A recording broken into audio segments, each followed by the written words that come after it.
Inilah video amatir milik salah satu penumpang yang tersebar di media sosial memperlihatkan keresahan penumpang. Mereka adalah para penumpang kapal cepat arus balik libur Nataru 2025 dari Pelabuhan Amahai menuju Pelabuhan Tulehu yang mengalami mati mesin di tengah laut Senin lalu.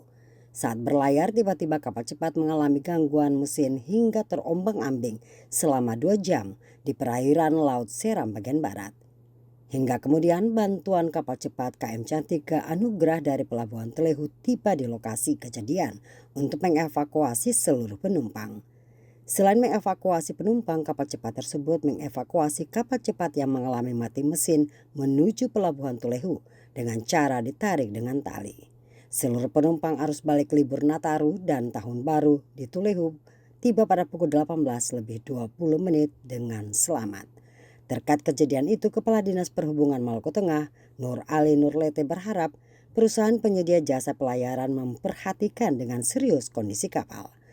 Sebab kejadian gangguan mesin kapal bukanlah dari pertama kali terjadi.